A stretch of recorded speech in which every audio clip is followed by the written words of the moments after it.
जी बहुत बढ़िया कर रहे हो आप, बहुत बढ़िया भैया। ये दंगा करने वाले काकरोचों को 1 मिनट में परमिशन दिल्ली पुलिस जाकर के देती है। मोदी जी जबरदस्त काम आपने किया है। और रिजर्वेशन के नाम पे 1 दिन का परमिशन के नाम पे 36 दिन वहां पे तांडव करते हैं। मोदी जी जबरदस्त, और वाह वाह क्या बात किया आपने, जबरदस्त काम किया है।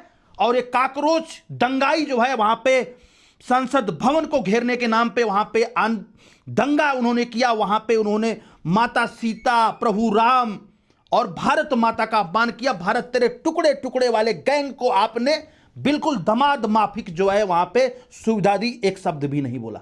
मतलब बोस्टन से एक काकरोच आता है, उसको जो है बाई हैंड, उसको जो है उतरने के पहले जो है उसका परमिशन रेडी था, आओ जंतर मंतर पे आंदोलन करो, क्योंकि हमें नहीं लगता है कि उनसे आपकी कौन सी राजनीति और कौन सा जो है आपकी गोटी सेट हो रही है। लेकिन भाई साहब, हमारे सवर्ण शेरों को आपने दिल्ली में मोदी जी घुसने नहीं दिया। और किसी तरह अगर घुस गए, अगर किसी जद्दोजहद से उनको कुछ घंटे का परमिशन भी दिया, तो वहां पर मंच से हमारी छतरानियों को, हमारे सामान्य शेरों को आपने घसीट घसीट के डिटेन किया। और बहुत लोगों को आपने कहीं जो है आनंद विहार ले जाके छोड़ा, कहीं दूसरे बॉर्डर पे, कहीं बदरपुर आपने ले जाकर डिपोर्ट कर दिया। बढ़िया है ना, क्योंकि ये इसी लायक हैं, ये सामान्य वाले लोग इसी लायक हैं। आपको 2 सीट से 300 प्लस सीट और 400 सीट पहुंचाने वाले लोग यही हैं। मोदी जी बढ़िया है।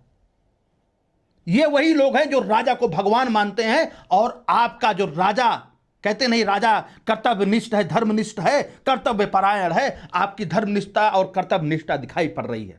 राजा के लिए प्रजा बराबर होती है। और आपका जो है, आप जिस जो है सिंहासन पे बैठे हो मोदी जी, आप मोदी नहीं, आप धृतराष्ट्र का काम कर रहे हैं। क्योंकि आपके आंख पे SC ST OBC और आरक्षण नाम का जो काली पट्टी बंधी हुई है ना, उससे आपको कुछ दिखाई नहीं पड़ रहा है, आपको कुछ दिखाई नहीं पड़ रहा है भाई। और यही हुआ था कि आप कौरव और पांडवों के बीच में, और जब धृतराष्ट्र को दिखाई नहीं पड़ा तब रण हुआ था, महाभारत हुआ था, इतिहास गवाह है। आपकी आंख में जो आरक्षण नाम की पट्टी बनी है, यह तब खुलेगी जब बहुत देर हो जाएगा। आपको आज भी आपसे विनय हमारे जो है सारे शेर कर रहे हैं कि आप सिर्फ, जिस तरह पांडवों ने बोला था कि हमें सिर्फ 5 गांव दे दो, कौरवों ने बोला सुई की नोक के बराबर भी जमीन नहीं दी जाएगी। महाभारत उसका इतिहास है। आज भी सिर्फ 5 डिमांड है, 5 डिमांड हमारे शेरों ने किया है। सिर्फ 5 डिमांड पे जो है ये बातें बन जाएंगी, लेकिन बात करने के लिए तैयार नहीं है। आप अपने मंत्रियों को भेज करके, आप कभी क्या कहते हैं, हर्ष दुबे फलानुमा के नाम पे आप जो है प्रेस कॉन करके ये दिखाना चाहते हैं कि हम बातें आपके ऊपर तक पहुंचा रहे हैं।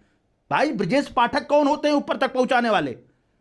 इतना दिन से आंदोलन की बातें चल रही है, क्या आपको नहीं दिखाई पड़ रहा है क्या? यूजीसी जब आप लेकर के आए थे नया नियम, तब से यूजीसी रोल बैक की बातें चल रही है, आपको दिखाई नहीं पड़ रहा है क्या?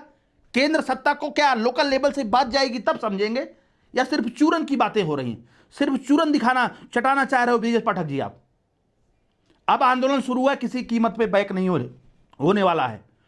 कौरवों ने सुई की नोक की बराबर जमीन देने के लिए तैयार नहीं हुए थे पांडवों को, नहीं तो महाभारत ना होता। इतिहास से सीखिए मोदी जी। सिर्फ 5 गांव मांग रहे थे पांडव, आज सामान्य के लोग सिर्फ 5 शर्तें रख रहे हैं। और 5 शर्तें क्या आपको बता दूं? Reservation should be based on economic condition. बिल्कुल सही बात है। जिसका बाप IAS है उसका बेटा IAS हो रहा है, क्यों? कब तक चलेगा? सामान्य में पैदा हुआ छोटा दूध मुहा बच्चा वो शोषक है आज की डेट में। ये कौन सा चश्मा लगाते हैं? और दुनिया हंस रही, मोदी जी आप विश्वगुरु नहीं बनेंगे, आप कुछ नहीं बनेंगे। आप इस तरह विश्वगुरु नहीं बना सकते हैं देश को, जहां पर 2 सेम अस्पताल में पैदा हुए 2 बच्चों के जात के आधार पर आरक्षण तय कर दिया जाए। एक बच्चा जो सामान्य में पैदा हुआ शोषक हो गया, दूसरा बच्चा जो अभी पैदा हुआ वो SC ST किसी विशेष कैटेगरी से आता है तो वो जो है उसका शोषण हो रहा है। पहला है रिजर्वेशन इकोनॉमिक कंडीशन पे होना चाहिए। दूसरा है एक फैमिली को सिर्फ एक बार ही रिजर्वेशन मिलना चाहिए। ये बार बार वो रेवड़िया नहीं जो आप बांट रहे हो। सामान का दर्द आपको दिखाई नहीं पड़ेगा, जिनके बेस पे आपकी सरकारें बनी हैं। याद रहे, सनद रहे, विनय अभी है, अब विनय नहीं होगा, अब आगे चल के रण होगा, याद रखिए। तीसरी जो डिमांड है, पहला है रिजर्वेशन इकोनॉमिक कंडीशन पे होना चाहिए, किसी भी कास्ट के आधार पे नहीं होना चाहिए। दूसरा है फैमिली को सिर्फ एक बार रिजर्वेशन मिलना चाहिए। तीसरा है मिनिमम क्वालिफिकेशन मार्क होना चाहिए भाई, माइनस मार्क पे सिलेक्शन करना देश के भविष्य के साथ खिलवाड़ करना है। WHO ने बोला था कि भारत में 60% डॉक्टर अयोग्य हैं। और अयोग्य क्यों नहीं होंगे भाई? क्योंकि भैया ये आरक्षण का खेला तो कई सालों से चल रहा है, कई पीढ़ियां गुजर गई, कई पीढ़ियों को लाभ मिला जो 1 नंबर ला करके बन गए और 80 नंबर ला करके कोई सामान्य का बच्चा खेत में काम कर रहा है।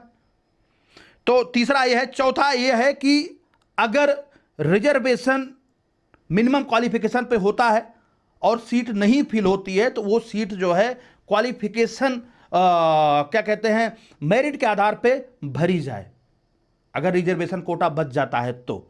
और पांचवा है कि हर 10 साल पे रिव्यू होना चाहिए, अगर जो रिजर्वेशन दिया जा रहा है उसका क्या परिणाम आ रहा है।